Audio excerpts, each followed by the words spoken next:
کہ تمہاری عقل سوچنے پر مجبور ہو جائے کہ ہے کوئی ذات ایسی جس نے ان چیزوں کو بنایا ہے۔ سورہ نام کے اندر اللہ پاک ارشاد فرماتے ہیں وَإِنَّ لَكُمْ فِي الْأَنْعَامِ لَعِبْرَةً، ان مویشیوں کے اندر، ان جانوروں کے اندر بھی تمہارے لیے نشانیاں، عبرت ہے اگر تم لینا چاہو۔ میں کیسے؟ دیکھیں، بھینس کا رنگ کالا ہے، اسی طرح گائے کا رنگ لال بھی ہے، اور اسی طریقے سے کالا بھی ہے، سفید بھی ہے، مختلف قسم کے رنگوں کی گائے ہوتی ہے۔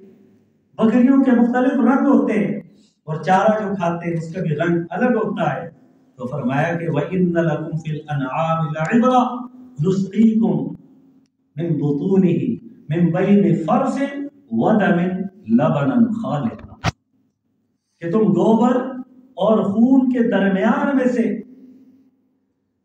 ایک نالی میں سے جو دودھ نکلتا ہے، خالصتاً دودھ جو سفید رنگ میں ہے، تو فرمایا کہ ہے کوئی ذات جس نے اس دودھ کو سفید بنایا ہے۔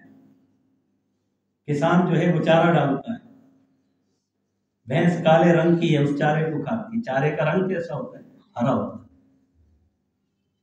رات کو بھینس آرام کر رہی ہے، کسان اپنے گھر کے اندر سویا ہوا ہے، صبح اٹھتا ہے، جیسے ہی وہ تھنوں پر ہاتھ پھیرتا ہے اس سے خالص سفید دودھ نکلتا ہے۔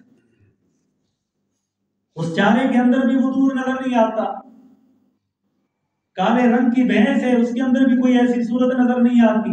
اندر اللہ پاک نے ایک مشینری بنا رکھی ہے، اور وہ مشینری کیسے بنائی اللہ پاک نے اس کو بیان فرمایا، من بین فرث ودم۔ فرث کہتے ہیں گوبر کو، دم کہتے ہیں خون۔ اوپر گوبر کی نالی ہے، نیچے خون کی، اور اس کے درمیان میں سے اللہ تبارک و تعالی سفید رنگ کا خالص دودھ تمہیں عطا کرتے ہیں۔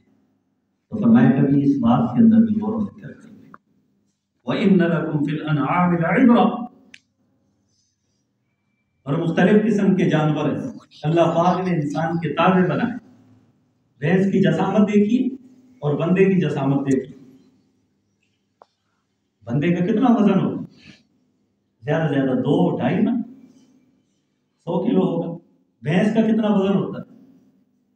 لیکن اللہ پاک نے اس کو مسخر کیا ہے اس انسان کو۔ اگر اللہ پاک اس کو بندے پر مسلط کر دے تو وہ 1 لاکھ مارے اور بندہ ہلاک ہو جائے۔ اونٹ دیکھیے کتنا بڑا جانور ہے، غصے والا جانور ہے، جب وہ دبوچنے پہ آتا ہے، پکڑنے میں آتا ہے تو بندے کو یوں پکڑ لیتا ہے، آنن فانس کو یوں اٹھا کر زمین پر پٹخ دیتا ہے اور بندہ ختم ہو جاتا ہے۔ لیکن اللہ پاک نے اس کو انسان کے تابع بنایا ہے۔ ایک چھوٹا سا بچہ، معصوم سا بچہ، اس کی نکیل ہاتھ میں لیتا ہے، ایک اونٹ میں سینکڑوں اونٹ اس کے پیچھے چل رہے۔ تو فرمایا کہ ان چیزوں کے اندر غور و فکر کرو۔ اور یہ کس نے کیا ہے؟ تمہارے رب نے، اللہ نے کیا ہے۔ اور وہ اللہ کون ہے؟